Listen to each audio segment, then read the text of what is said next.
Jokanjal ofog internet ke jokanjal ofog sereer in way simna nuun kiino kiin no gonum fo simangol nuun mbaasnuwa nuun xaq mbaasana nuun xaq yasam roog a fokata wasana in i ndalna nuun tamit no page YouTube nuun DJ Mo TV ci ña i ngidilna roog laya nuun e banu mbeeco abonner o partager mais surtout activer ke andoona yee ten refu cloche fe ndax dara a faño dada nuun no ke andoona rek ten refu chaîne ne hay koy i ngar meke me andoona yee ten refu no Wokam tamit i layangaan xaƴa yiif ina ndet no wiin mayu ndaa Wokam fe xay koy ge ɗeetiido koor maak kam ngoor ke a ni'el Gorgui Mbaye Ndour a moƴo la and no gon Mbaye Ndour Mbaye Ndour tamit i layangaan xay a yiif in a ndet no ɓiy Njaga Ñaaw tamit layuna xay culturellement waagiro ndok mais politiquement waagiro ñak o lay donc kaaga a ref ka o ɗaay fo o mbelaxinax na in a paax a paax ndax i mbog fo xene andoona yee ten refu Njoktoor ta xoyel Gorgui Mbaye Ndour a moƴo la and no gon Mbaye Ndour a ref tamit un activiste culturel xay koy yaakaaraam me xan nu nanaxin a seereer xan nu nanaxin a tubaab a felanga nuun sax a anglais fa a chinois yaam o koor oxeke moom wax deg fa yala oxu ga'una caméra fe rek yiif lo danaka a dala koor oxe Ndour ino wa DJ Mo TV in way ngirwang wala sax yong nang adatim waxtu fe fadna nda fogaam me njilo ko wala yong njoko sax kuy layna ten a faax joka nuun a njal yaar no fa nuun jam wa DJ Mo TV joka nuun a njal roog o roog in invitation neke alors simna fop fogole sereer fogole tout le monde waagman le fogole Sénégal fop fogole mu andoona rek les internautes alors je rends grâce aussi vraiment parce que vraiment c'est une question de confiance par rapport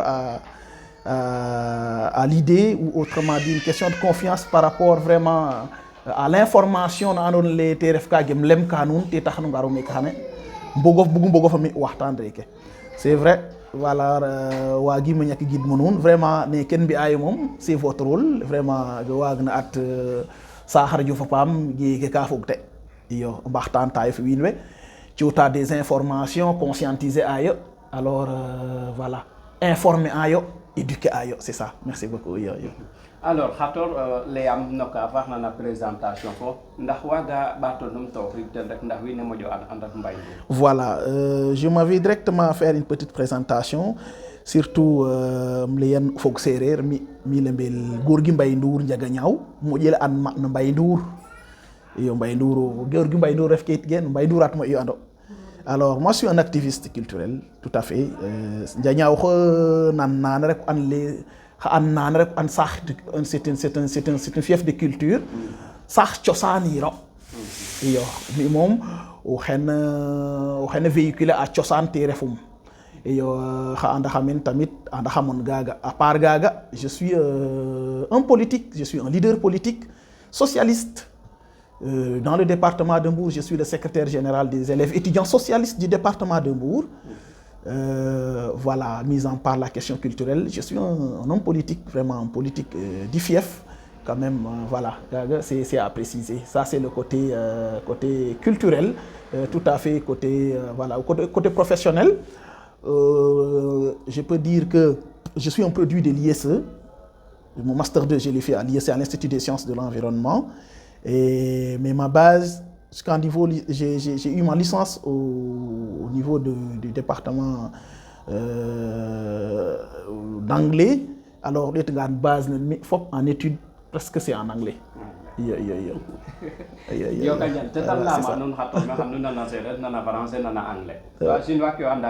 Non, chinois mbogeeru moom na. Jokanjal xator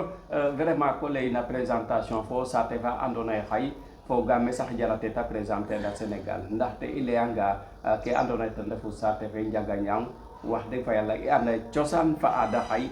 maaga xaƴe te ref no ka xatonga no ndutna mbes ke Njaga Ñaaw fo lakas ka andoona yee xaƴa à travers l'émission xana tax i moƴo découvrir alors xay i ndef no jamano fa andoona yee qui ref na culture ka ta menacer el parce que il y a le modernisme qui est là donc te ref ka andoona yee daal jafe-jafe xay fop daal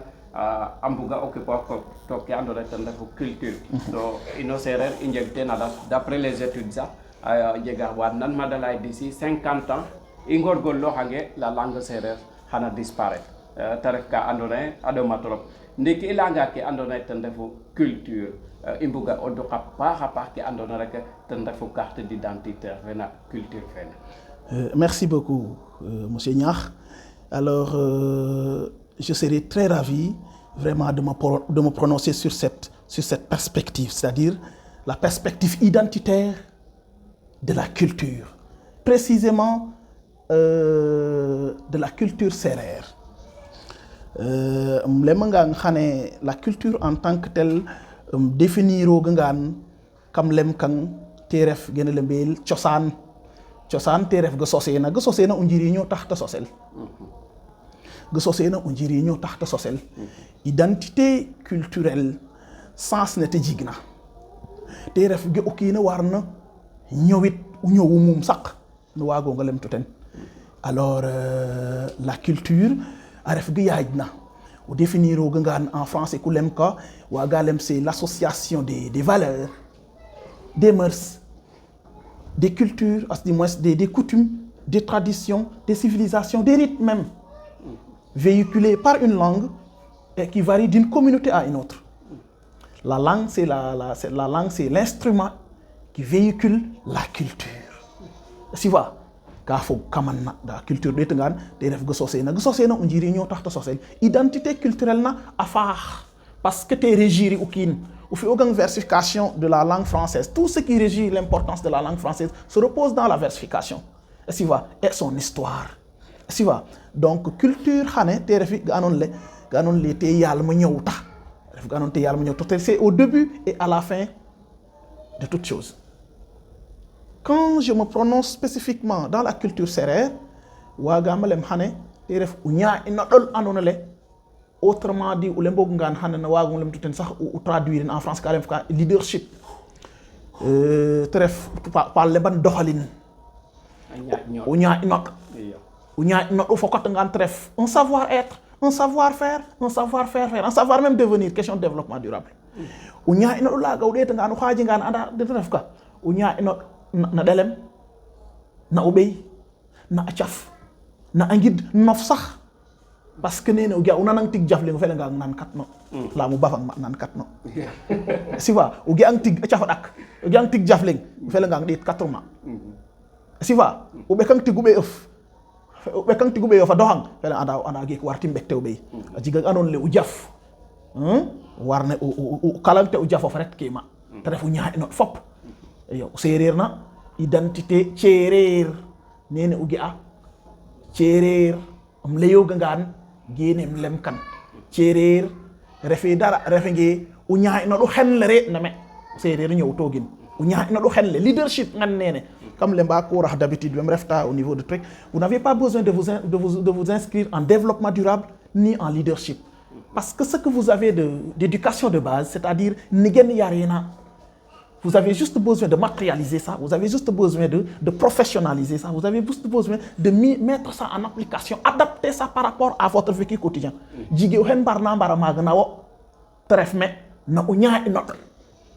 Parce que ñaa ino laga yar nenen yarina de base tege nin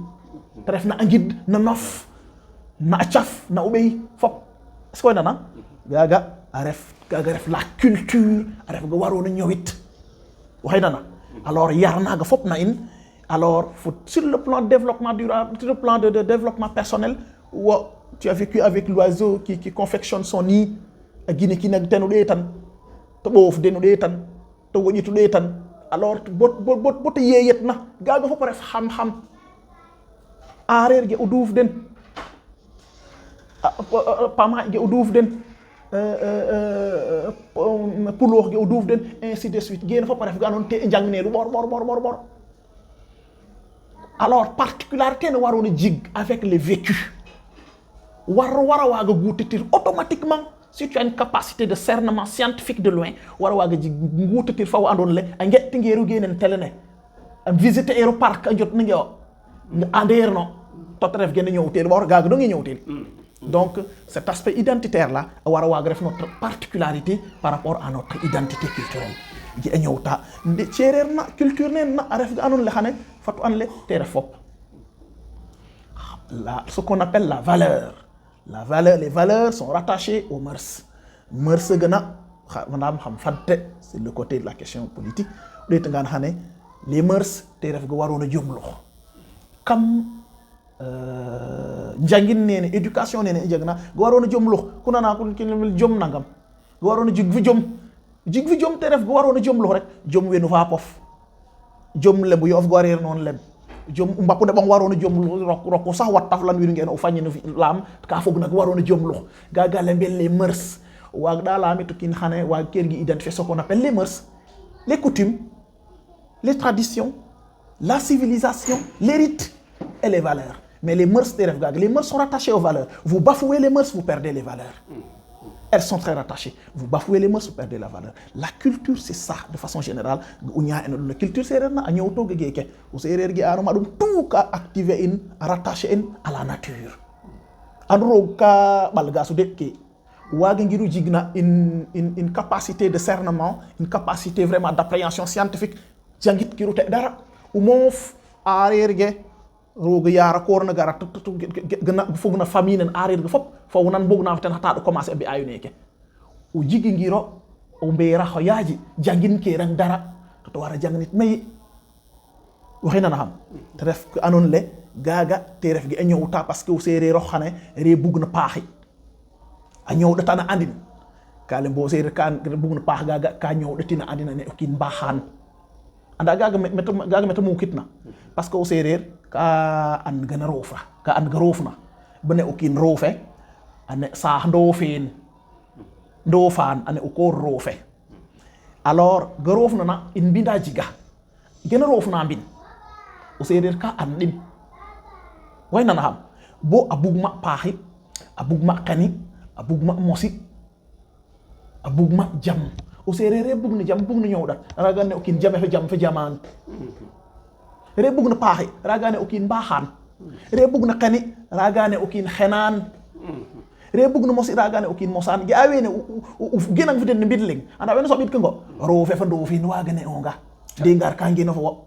waga ngin kay fo wa jigrot pahay anda get ndim ka gel le bil belan peli hayena o len revel na law fo pahinte gene re cerer tu ga faax na me fop bok nige paaxir ga halil ga faax na me fop bok nige paaxir halo serer ñew togi gene lem mo xam na serer karet me alors rede pukar to rede jikwo gan akida mbor wog yo yaxgo ya lor yal mu wat nint jiriñ may su wax bu ge sax tige el raga tax te barke lol gene taxdi mbin u ge mbin roof alors a ci de paax e juduma kam paax gen ci de paax e juduma wat fa xam na non ten fo wodum ande sax me ref nan ten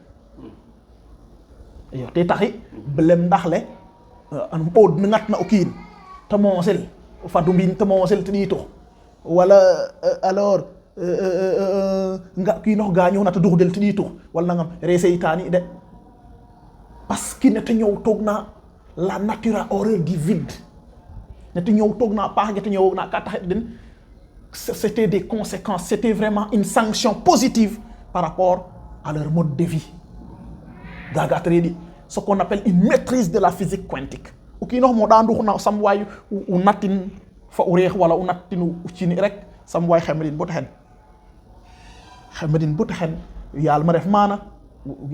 c'était la maîtrise de la physique quantique. C'est qu'à maîtriser très tôt la maîtrise de la physique quantique. Ça fait partie de son identité. Généré tchérer.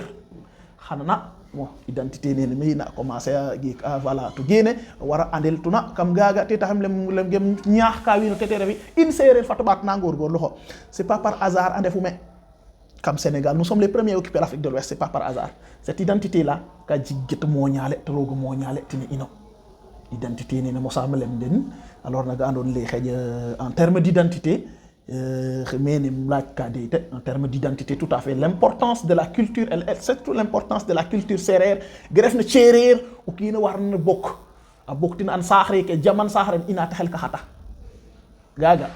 xadi perspective bo won min ça fait l'objet de tout un chapitre mais magam fakit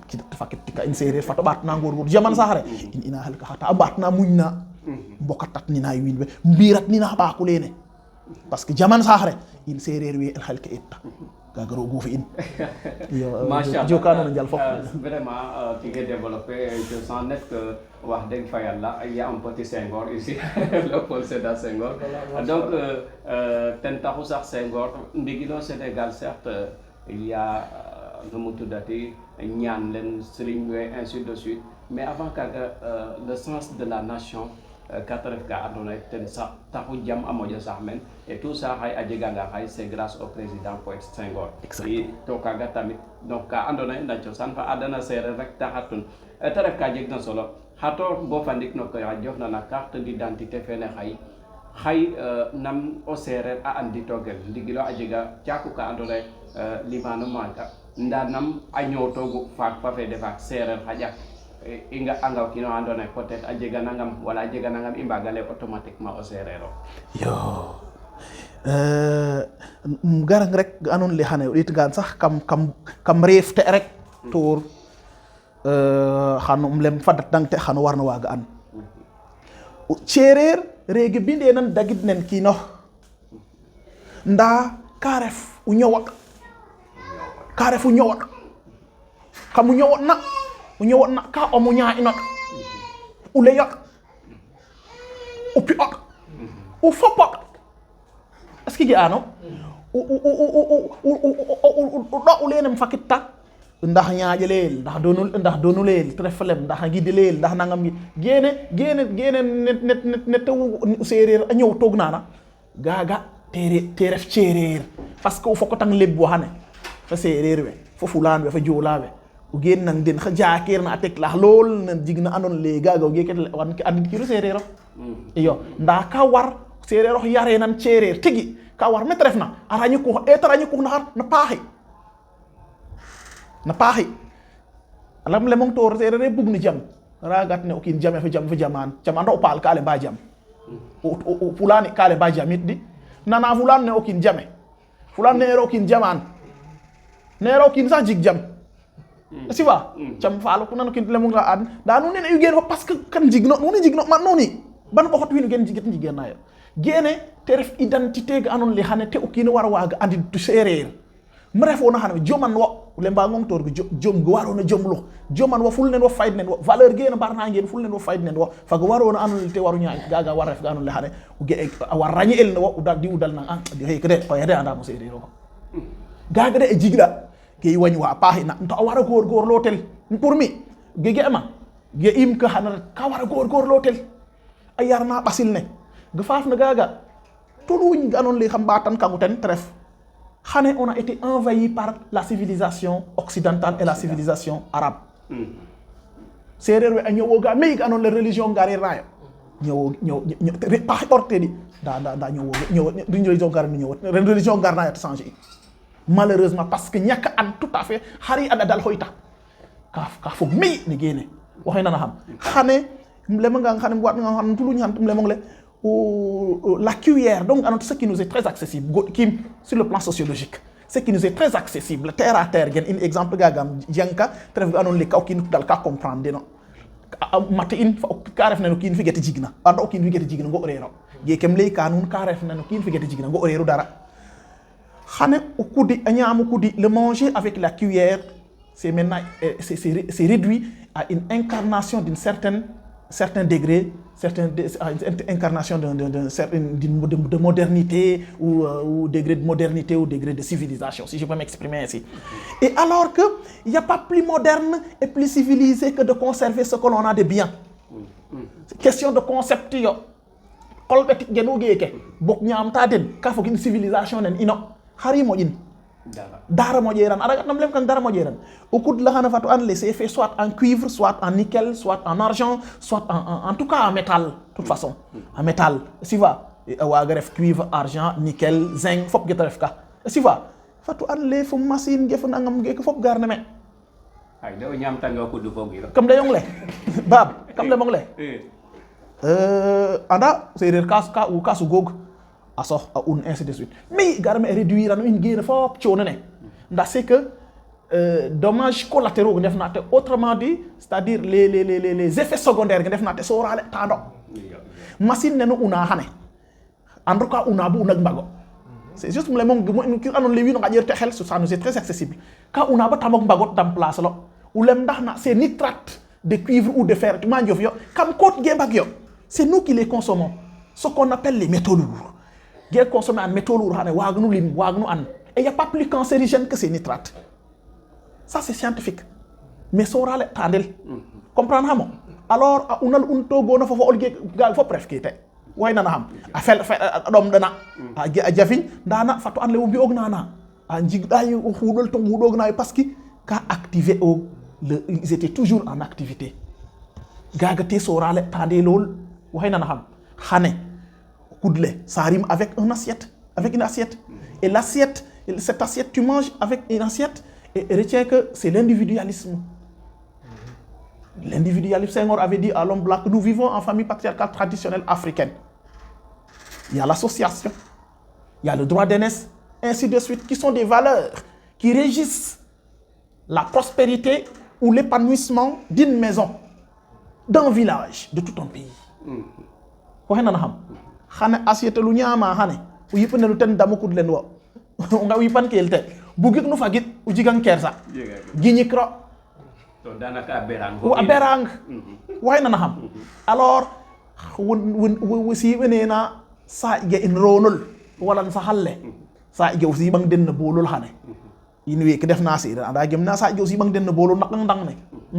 u ke ke ngeran tasam cham o ke ke ndang ne tasam way na xam o ke ke ndang ne tasam alors xane le mong legi war na xane o det na sa halle wala bolul sa gisi yon sa halle wala ronul sa gisi belute soxla rugaga no mbi nu na ndoko be hanu no baafra nderan gelem munun tor ce qui nous est très accessible exemple gagam janka ha be hanu no baafra nderan pasil ne fi an di si bu sa halle be hanu no baafra nderan no hajru gaga han no hajru lakas milem goten tout alors ça c'est une source vraiment de règlement de plein de choses parce que wingenna no lojo mora yo adrogo fi gaga ka dépasser aucune wingenna no lojo mora ada gen daha gaga ndok yu rek ren ñak tourna njuwo mbutwo ndik gaga di to la ma fa ginna nju yaxulem yipanam to gref na deran nuni mbokir kono c'est sociologique et ça nous était très accessible nda asiatol fa kudle ka haja in tugaga fo gen valeur culturelle gen in ka ref tu duba ga andon le ka ambokit nu rek to fo gen in te tax ni gen yakna in orata fi mi de fi ho des xane kam waxtana fa kin gala leen le gon musulman jigé gon chrétien jigé alors habir mi ne kene den gagam ñëwaat tem ñëw da taw fa da nga ne biix mi ne gi jot mi jig jogu ci xamena alors ako nag inane den yo ko nag inane den jaarol mi de lana hane u ci gene so paax te ne tanum ten el birne bi ne el birna don te sax jam waxay nana don te sax jam parce que o serere bug na jam raga tax ne o kin jame fi jam fa jaman le mbaan mo non ako ne gene promotionné na ako mo am lem den yonante ne judol ak njaga ñaaw anda wen sala Sénégal anda wen et ka tubo mandin geranin kumanin xoxanin re def na caaj ka ale yogolo kayna ka geynam xurna ko xurnam kumanam sombanam gigam ale yata jegateru yaga ba xol kumanam sombanam biranam alors birana ngang hangela hanganong sende nong faqanong muri nong akon zida aya so fatu an lengde attention c'est très important la plupart des non-sérères sont des binômes elles sont rattachées à la nature soit au nom de la nature soit aux événements de la nature akon gene akon mo yeruden le mongle yonante ne judo dang janya wula Sénégal hane mandin kumanin geranin gejin de et katubo alembelu hane de def les apôtres du prophète winu ne tayuden c'est ce qui veut dire gon refe trop jikon kino fege trefna nda xane ne nge Ousmane ne ru Alioune ne ru Aboubakar ne Jean wala ne andu Jean wala Jacques attention attention mle yongle Ousmane Alioune renjigna raga le prophète de Mohammed n'était pas encore né Ousseynou yin kanji gouraga prophète ne judo foulé donc ce sont pas des noms musulmans, ce sont des noms arabes. Philippe ne kin Philippe xane in sahare mle mongle sili patangel ko ngoyno parce que mba guerre no ngoyo tref wen mi jigena jarin tig jariran. Si vois ça, tout ça c'est à faire comprendre à la communauté. Andakournayo injignayo to fa rappelle nous, il y a pas plus civilisé et plus moderne que de conserver ce que l'on a de bien. Problème de concept et winu jigyo. Yo, des problèmes de concept et winu jigyo. Alors j'en ai un peu beaucoup développé. Alors wage fag warin lemte wage fag vraiment wage fag yenen te taxi fato bat na ngor gor lo na indi injigna tref paxi gi voilà uña ina ɗum molo voilà c'est ça. Voilà joka njal yakarame hay koy kina jega xina men xam-xam bibliothèque machallah DJ Mo anda men nana ka mo zero nanan xay mbetanda rek DJ Mo ten refu maga no ke faxna na caméra fe ta ref El Capo bo fanik rek nun way na chaîne YouTube dun DJ Mo TV banu mbey ci to abonner partager mais surtout activer ke andona ten ref cloche dara afaño dada nun alors koroxe ndur bo fandi keleona xay ndam me a jega solo certainement sax fo dawole a cianga na in camano ke na ngara xani ɓato num toxin mbi une émission spéciale sur les prénoms sérères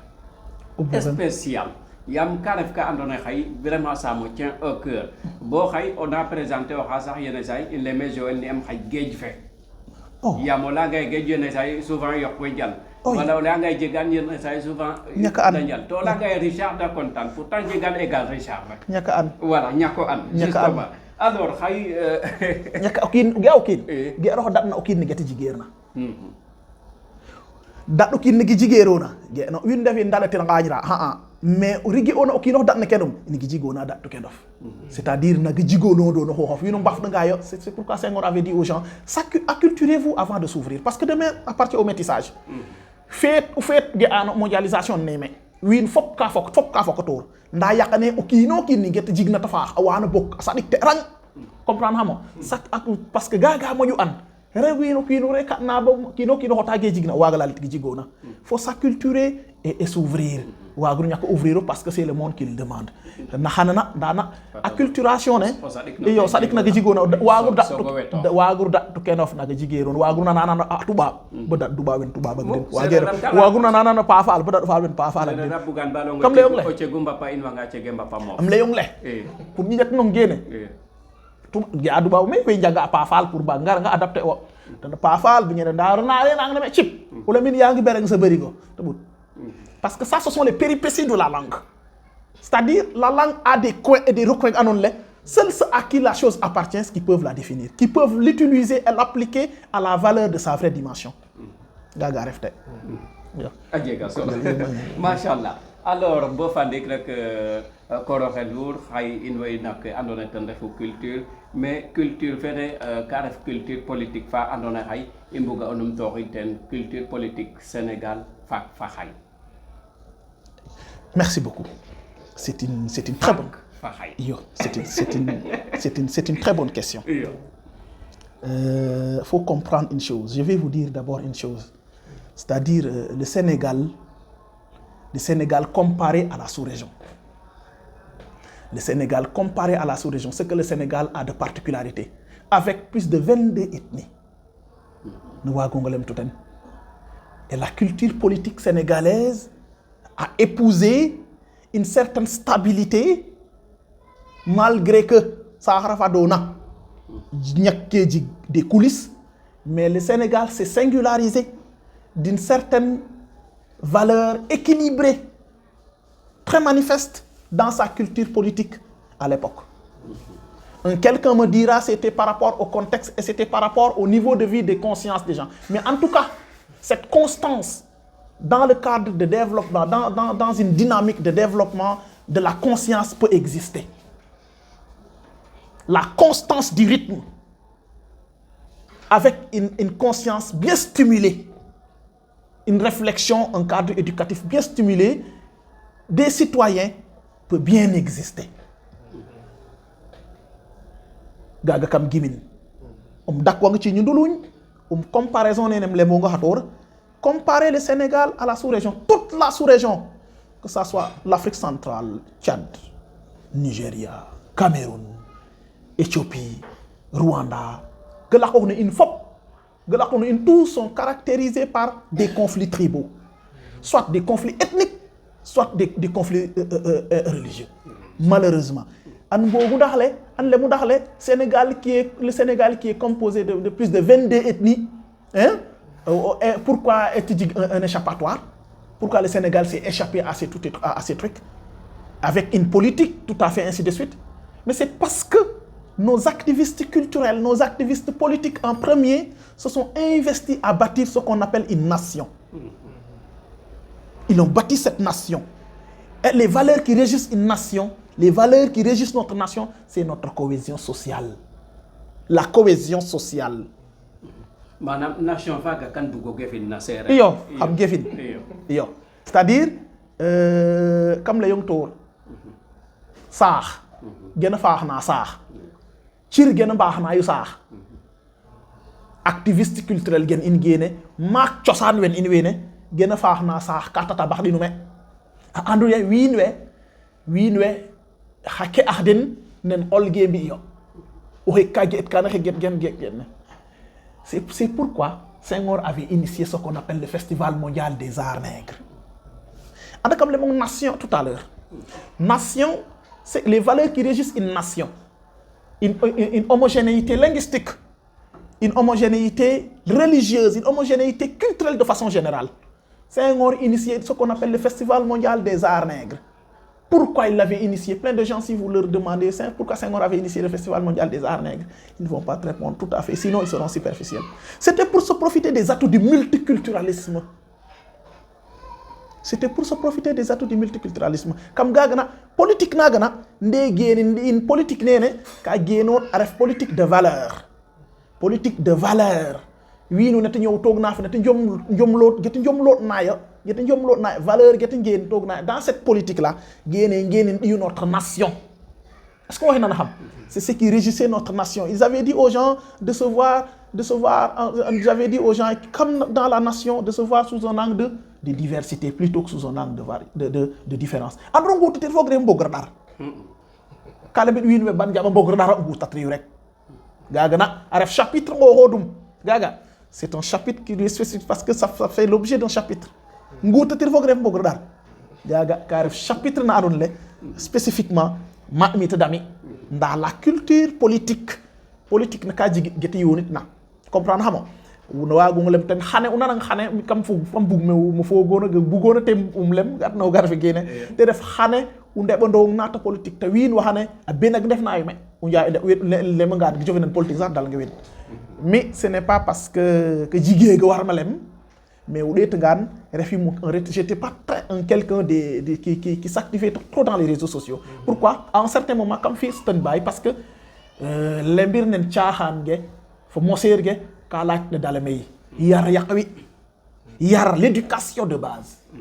In séeréer fata bat tangor go luxna yo in yar ne o kina wagi genin politique na fa yar politique ne ka war rokel parce que au fi ngeran les médiocres vont le faire à votre place. Il faut que ça damel. Il faut que le pays soit dirigé. Maintenant, nous nga abstenir les médiocres vont le diriger. Pour gagana o kina wagi ref kam no to gor go luxan pa fa kan fi jek fa terango elam wi ne kembi rek na non gimim gaga. C'est que je ne suis pas quelqu'un qui se contente de dire tout va mal. Non. Moi, je peux savoir tout va mal, mais je vais m'investir à travailler à ce que les choses s'améliorent. Et retenez que la culture politique d'antan, c'était une culture de valeur. Une politique qui s'accompagnait avec de la valeur. Ainsi de suite. Mais surtout, une éducation de base.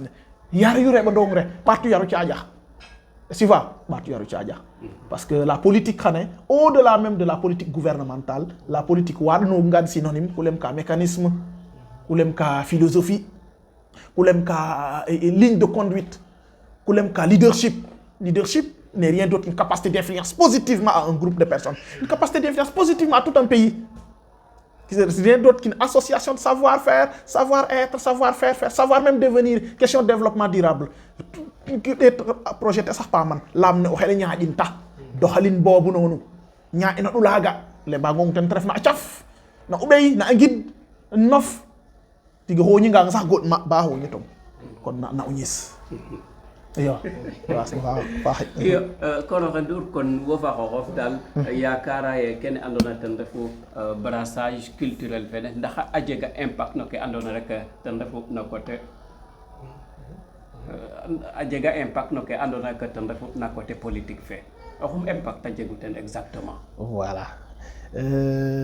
gaga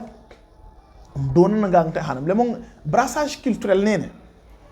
côté niti jigna xane mo rek parce que ka jig dela mag an la xanam hay nana ta den to tan fa dela ma porer borero. Récemment on avait initié la caravane de retrouvailles à Gen et Djambogne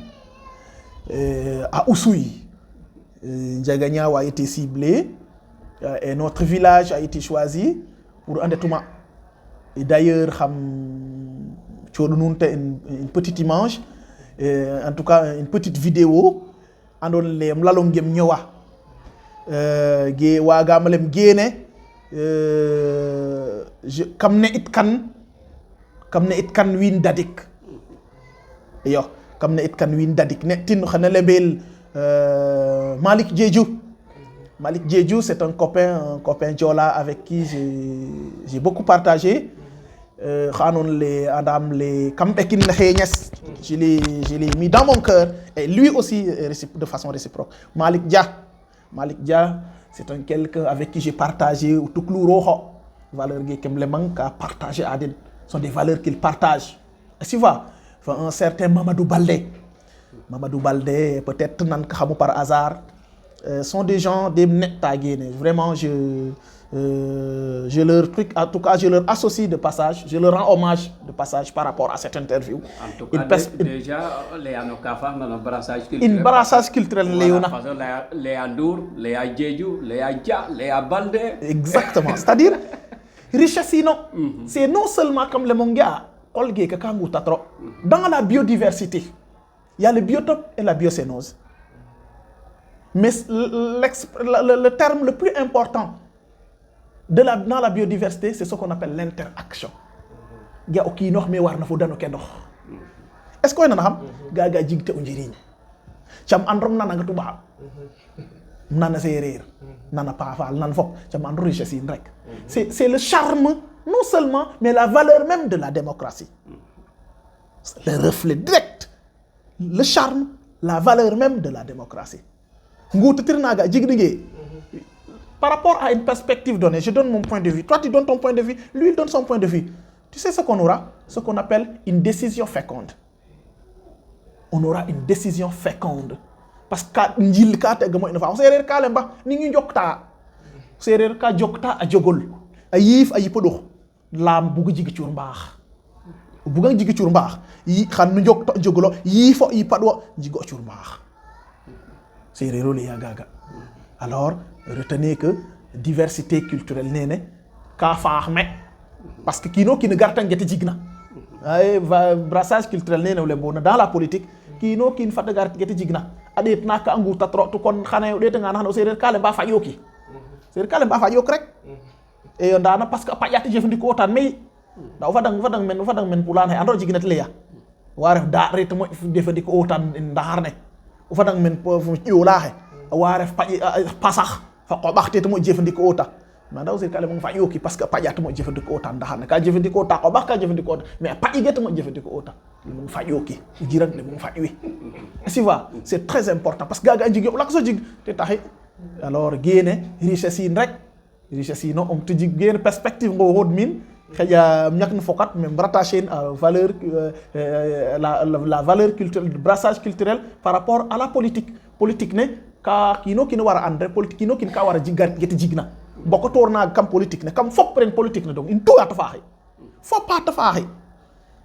parce que ka gar ka gen le belle richesse iyo gaga mom de yufulte maga yo sino yo kanjal mbetanda non rek in way ndal na mena gorgui Mbaye Ndour amajono an no gon Mbaye Ndour a gen no sate fe Ndiaga Niaw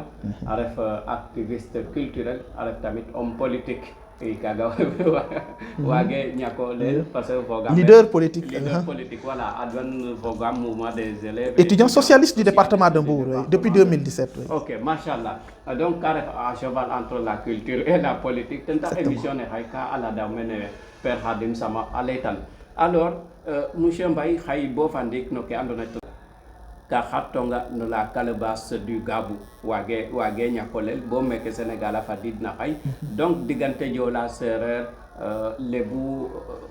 ethnique Sénégal fo pandef leng mais xay on a eu tendance à voir que xay ke andona ten refu politique fe ka bugu gar aratale kene fop a masala in bo xay pour ne pas être ethnocentrique win jakuga ndame xay politique fe ga a mbugo mbin question d'ethnie manam sereer oxe fo sereer oxa paaloxa fo paaloxa joolaxa fo joolaxa bo o ɗeetangan ken ten na xewa saate fe Sénégal xay alors o ñuxrole nuun par rapport à cette situation bon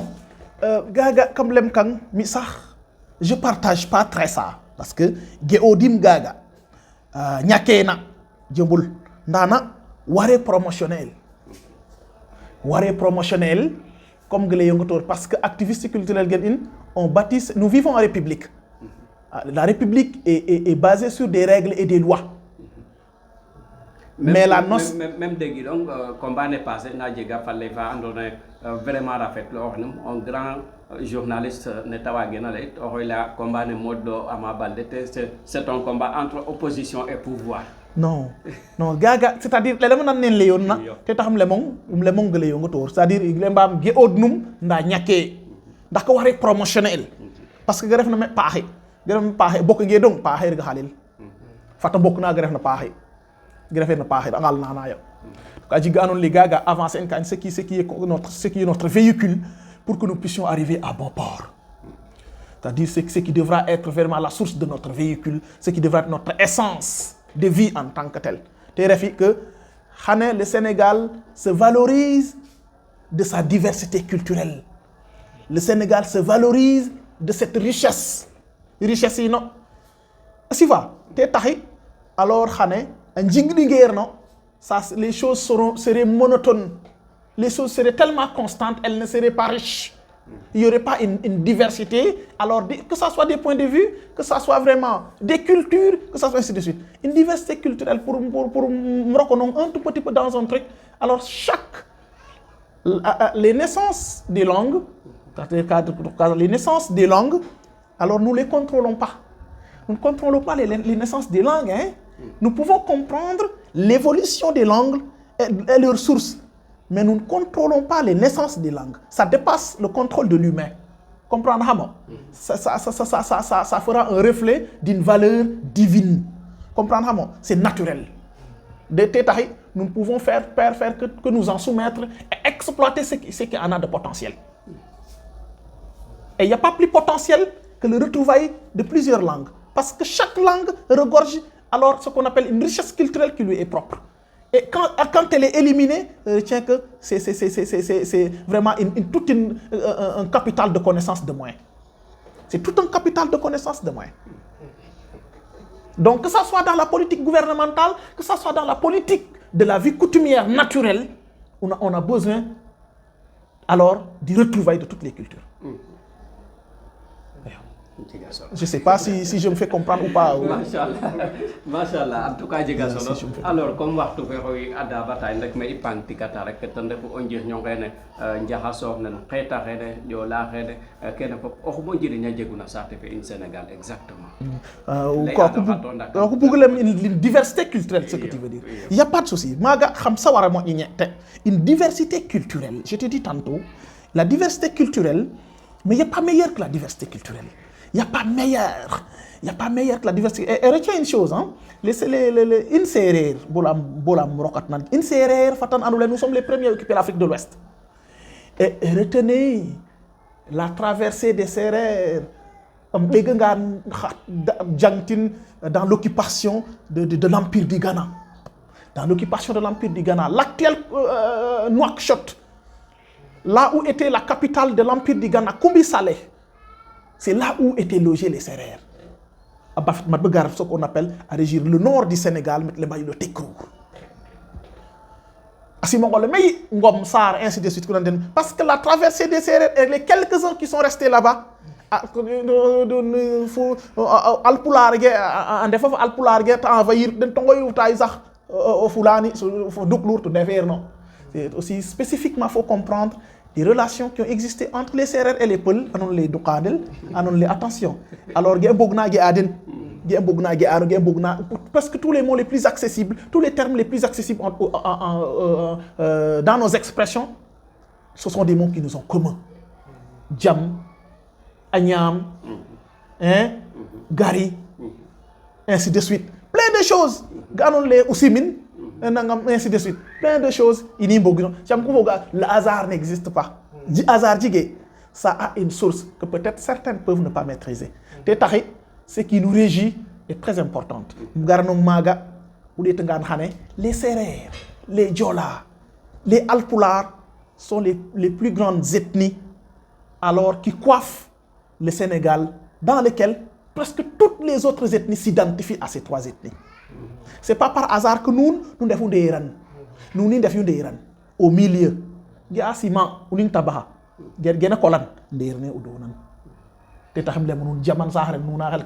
C'est pas par hasard, vous êtes au milieu. Les Alpulaar en haut, les Djola et tous ceux qui sont aux alentours de Foulangan. Retenez une chose. Mi na uges analyses.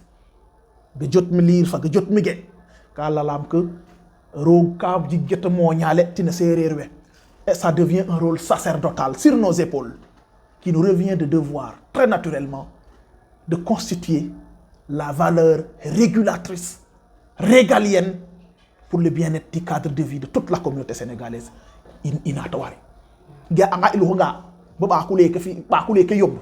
ba sa xara jaxaso rit na ko tax xet xale bor na fa yalo. Parce que nous devons être des récepteurs universels avec la variation des humeurs, la variation des points de vue pour une bonne gestion de quotient de tension. Parce que quand vous avez un yobu four, yobu dey, voilà nangam, ainsi de suite. Si va, quand vous avez un gaga fop, gaga war parna ando, gaga faut que gérer non. Faut que gérer ou gaga. Jaman Sahara ina helke etta. Ini étu dans l'Afrique de l'Ouest. Donc rôle récepteur universel te war in. Xegar na fene nan na fop a accueillir no, terux no, lalgan nu jaman in. Parce que njangin ko pe yal ma fi a ugi atliya unana. Xere ambi atingi atliyat nana. Alors amin de ali yeli mi ñele yeli. Presin Touba lay nam en séréer we a woro non. Siva. Alors gaga wara waga ñew de tel ça doit être maintenu non seulement mais consolidé. C'est très important. Et retenez une chose, hein. Angastangano, mettre fadka in. Alors, bogeno, jolawe, comme jigido waxtanto modon comme ça. Mlemden. Alors, la variation, ou autrement dit, le dialectique scientifique et religieux qui existe. Les archéologues, les fouilles archéologiques existantes ont montré que l'ossement le plus ancien qui a été découvert en Afrique. Et c'est une femme dénommée Lissu. Et c'était noir, tout à fait noir. Est-ce que je me fais comprendre? Et ça a été régi et c'est écrit noir sur blanc, accepté par tout le monde. Parce que c'est du concret. Et ça, c'est le plan scientifique. Mais sur le plan religieux, la démonstration qui a été faite de façon divine est que le premier être humain qui a été créé par Dieu est fils Adam. Et il l'a créé à partir de l'argile. Est-ce qu'on en a? Alors,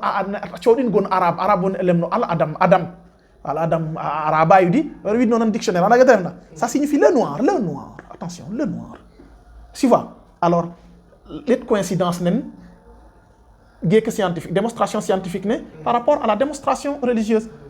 il y a la séquence directe qui fait une conversion. Alors, ini mo yubal gume yo lawe waxé na xam sinon les autres ethnies qui s'identifient à eux les plus noirs c'est nous et les Diola la première sur le plan sociologique des sources qui devront être vraiment qui devrait être un lien qui devra toujours nous unifier comprendre xam pour ñak dokoful gene le gel seerel le ba a jafe jamboñ fa uruto ko andu tolo jambo ñete o pax ndure waxé na xam ñak dok a jafe jamboñ u fa dang men Joola waxa so ma jame so ma koli so ma ujata so ma utamba te defo aussi mongol nda u garang men in u so defo kon el ko fog azarin andu xeeru gene na nda re ndu xinana le munun go waral nana non gari voter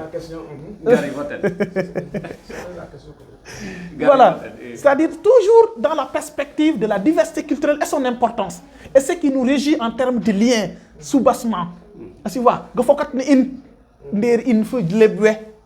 nder in fu fulame nder in fu Joolawe ainsi de suite wene ce sont les traits caractéristiques d'ailleurs qui coiffent tout ce qui régit le Sénégal richesse naga dak wana nga tok ge kem le yo nga hator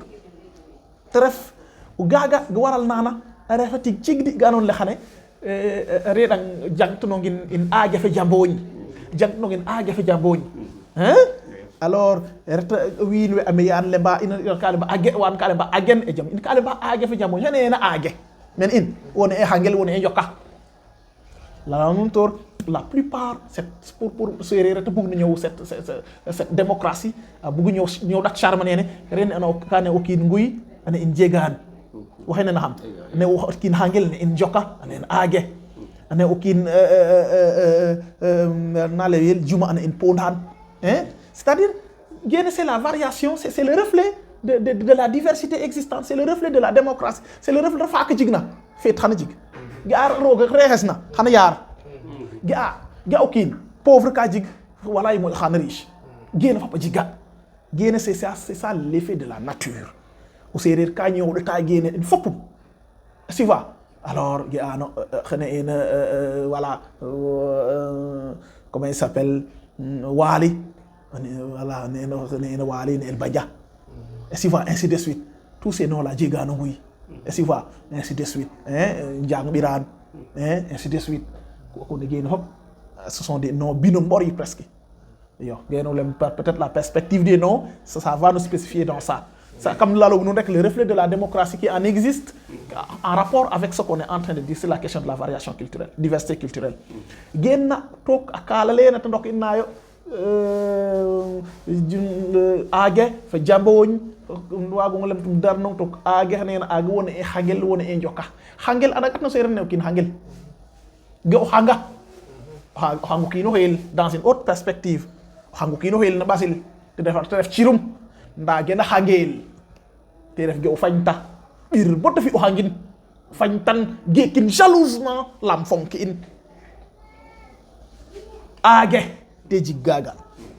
Joolawe jig yu gaga c'est une partie humaine en nous que nous avons gardé jalousement que nous devons garder jalousement en termes de conservation par rapport à ce qu'il a de potentiel est-ce que nana te tax to hotelo age ni na ag woni e hangel ni jokka wana binta gola ainsi de suite vous comprenez alors kam gaga u fadang ma xane pour de gana nga nguten warne gana nga nguten jamin wen den ngira yu age angirno be ngeno renge nana ka ma to fasala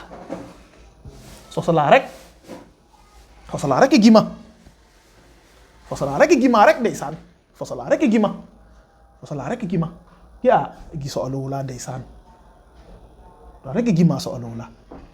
rega Joolawe yani jaki magden rengi mayo xene gima te fakul bo ko kaman ya na c'est tu vois ça parce que gagan age te njagit no age ado manal dom nana tlem que ma gwenten a abandonné ano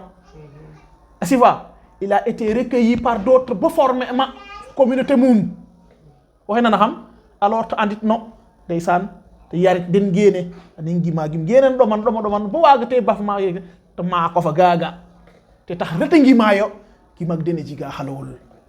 nen halowol anda mamu go iyo parce que gagan agemo aga ɗo mat wogna reta fosala gima alowla te gar fa gaga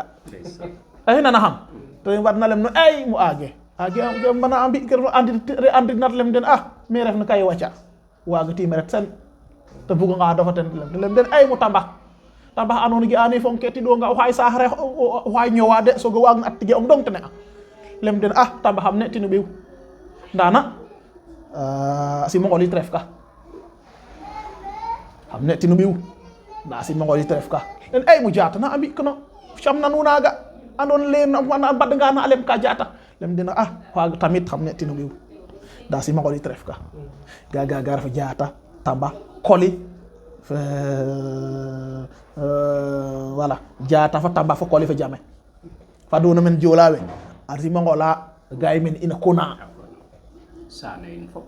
yo sane RFK sane RFK identité entre les Socé et les Diola et les Sérères ont assimilé les Socé. Les Sérères ont assimilé les Socé. Il y a le compagnonnage des Sérères et des Socé. En tout cas, il y a l'histoire des Sérères et des Socé. Tout à fait. Et je te dis, les Sérères ont assimilé les Socé. Alors, gaga, dans d'autres perspectives, alors, anon les jomul rogo tahang maga fadel. Mbok yu dal que, unya do lule ka hane. Xaqe ke roku re ugara. Uning bogo ka, roku xachara. Alors, reto gangin bal hane roku xasanchag hakrawi, ainsi de suite. Xeja u jigdi giru denu yirmel. Xanya xabora ho.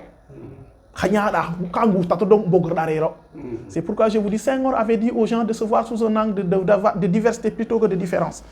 Parce que la diversité, c'est de la richesse. Et tu vois, et la différence nous conduit à la concurrence. Et la concurrence nous peut engendrer ce qu'on appelle de la haine.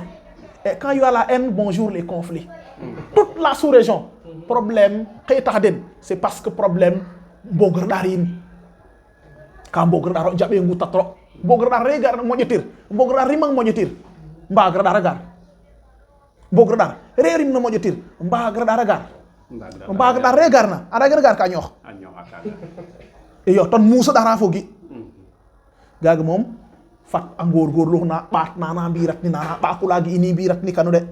ala lo te win we gene qui tax Senghor initié le festival mondial des arts nègres. Me rappelez nous c'était pour se profiter des atouts du multiculturalisme richesse yi no le manga ga hanyara tan wop kangu tatro jigni ngiru den ti c'est pitoyable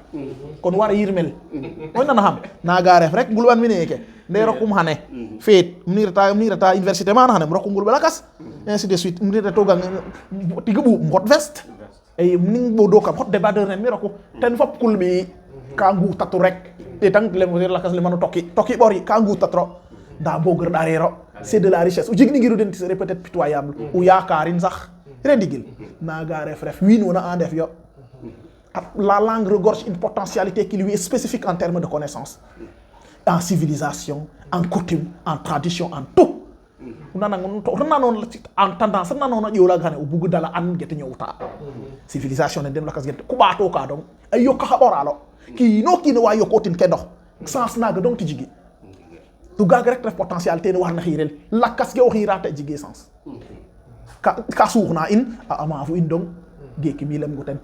iyo ba tax boral na iyo joko jal ba jërëjëf programme waxtaan la jega solo kenaran nga fop waage o bokel to ale ke na magna fop dal ke na dufa ndawal ne fop xeje na kare lale anda me reke mom émission nakas xana jeg fa win na nek ka fa pour dalay wina bago an ndati maga rek fa ke alors ko ro rendu kon ge ngadi katang rek o aso fo o fogole iyo unanangam lay gekem jabin hane jo refe mosande malam tuten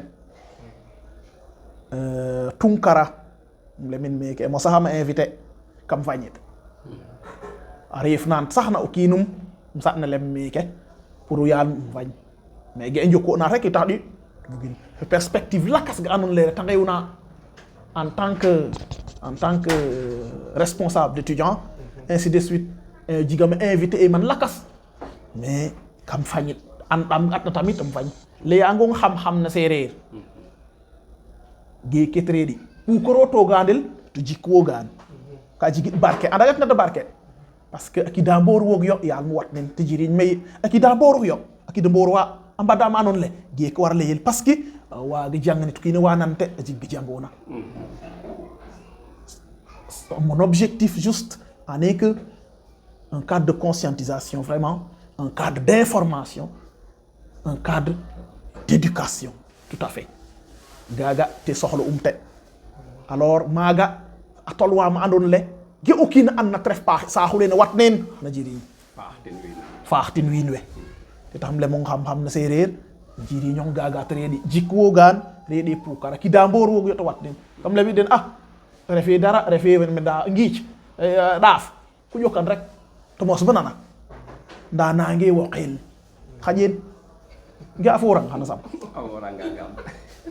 bu waxin xajen refor xana sama samang u modangan alors to maga to fel yan wag na fa git ta wax nga rek fa git ci no an ko ba na warung ko ba na warung yo de tegan alors te gene jëm assorti ka fi rek alors no soba mu me ka xane me kam gen kam ref me da geni me jaga ñawa genum ma am ñew ta ma des fop kam rig ma ren jig jot wa rig so gara alors resaxa dal fad nara wa geer ma ret alors to an le xan to soxla o passam nge me bak anon le gey me andu fa banana kam xem den kam xem bak ga fas den bak ken Dakaru di xem bak ga fas den xem bam bak dik fas den mi dong wat na ba xem bak ga fas den bol ha pasax ta ngadu saxar to kum tolo gaga wag dum ra jigeer ma uda wa ga rek iyo parce que gene te njigyo to ge im ga waga ful na remplace na interef paxe o kin ka fele kinota gete jigna gen lebel gloire gen ku babale man gloire ka glorifier ota gete jigna gaga taxa o kin so bom ma ani wong a jigmeta do nonga yo sim fo simna ge ka fop wo jo ka fop jal wena nan lu haya alors wen nan lu kay ge fop maxay was no ga anon lete ka guututir fa ge jigna manda o kino fa deri objectif nen mi te ref ta xol a xen fop a jiriñ xanan nan rek te jiriñu alors gaag rek jublu xumte o kinu bal na fa de joka fop jall was no ha fop xaq we ki genit ma xane geke anon le jigen si yo jigen sin gentum me ka fa ndoko res alors vraiment was no ha den xaq parce que vraiment presque c'est à l'improviste parce que xol invitation ne geke de fulim te bot genu dal no wagum lebtu ten te taxi waag do ti ma waag di ma tagu den bel geke alors ta adit no naga iyo bon alors koro yam jigen ku ta jem na wagi walay yam jigen wende walay le ba digin to ba ngaste ya gen le yona ba ref delem bor ay diglande ba ngaste digil e tan ridu ino kamura yow tuba yow sere le basag arabe le man sutura gaga trefi kasa ganan sagin sagma kino xeñe on me ñe o sagi ñaita ya sam rogo yok sag fop nga yente to bar fa kala jokanu njal way merci beaucoup jokanjal ofog internet ke jokanjal tamit Mamadou Faye di jemore ina magana camera fa jokanjal tamit oxe andona ten i nguru men te refa gorgui Mbaye Ndour amoƴolo am no gon Mbaye Ndour a ref tamit activiste culturel a gen no saate fe refna a Njaga Njang waxtaan la a jega solo machallah ne Baba Diene lay toguna rek o va xole andone kata dey no fa no yalum o va xo bonuyo ndaw bono le andone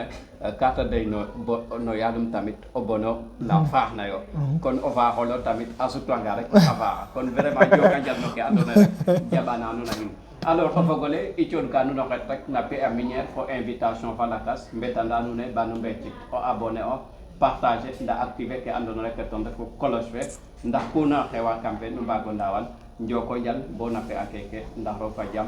bon week-end à toutes et à tous merci beaucoup